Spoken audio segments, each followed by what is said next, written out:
My name is Nathan Britton. I'm from the United States of America. I'm 24 years old, and I'm here as a research student at Tohoku University's Space Robotics Lab. Okay. I have a double major in Japanese and Computer Science from University of Hawaii. I went to the International Space University and got my Master's of Science in Space Studies, and now I'm here looking to get into doing my PhD in aerospace engineering. Well, I heard about the Google Lunar X Prize when they first announced it, and I'm really excited because I follow the X Prize, and when they announced for the moon, it was kind of ridiculous. I didn't think that we could do that yet.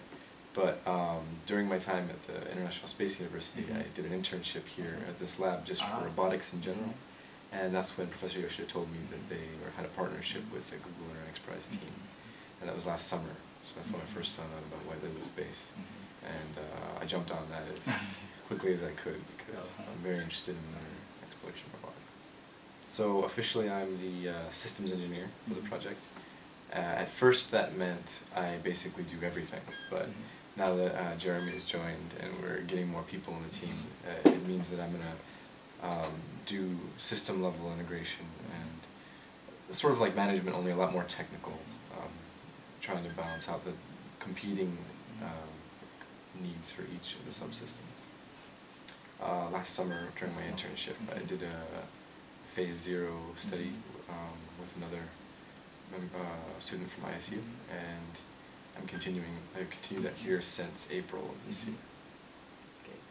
It's interesting how, like, I've always known that, you know, different requirements are competing, but it's very interesting working with making such a small rover and have like high performance, because we need to be able to ensure that we fulfill all the requirements of the Google Lunar X Prize.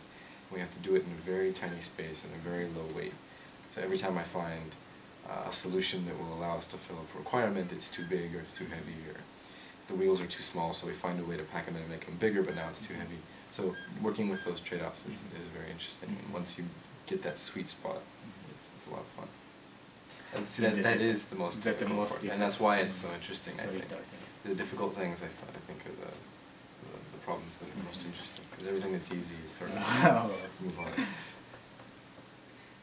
Yeah, I'm coming from a computer science background, and then I did my master's in a general space science, and now I want to get into more specific engineering, and in particular I'd like to learn more about systems engineering, and so I'm using this opportunity to sort of learn hands-on, and I'd like to be able to come out of this you know, with the experience to actually build, you know, a spacecraft from phase A to completion, or as much as I can. It's a long, it goes way back. I've been studying Japanese for 6 years. I think actually more now, maybe 7 or 8. I did my major in Japanese, so coming to Japan for my internship was a sort of a natural choice. I wanted to sort of hone my strength in my second language, and get some technical experience. And Japan is very, you know, advanced in robotics. So the first time I came to Japan was I was 16 years old in the Rotary Youth Exchange program, and at the time I think it had something to do with video games. But my initial interest in Japan has nothing to do with my current interest in Japan, because, you know, as I grew up, I sort of learned what Japan is really like. I like it for different reasons now.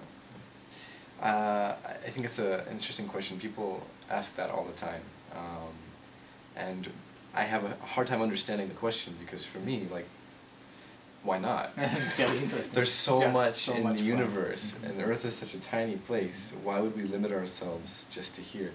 But a better argument, I think, is to look at the exponential rate of how we consume resources. And it's pretty clear that the way we live our lives today is unsustainable.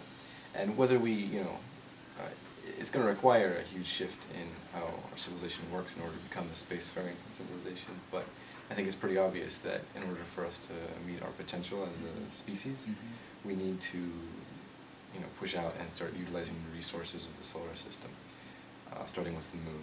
And there's a lot of dreams, Okay.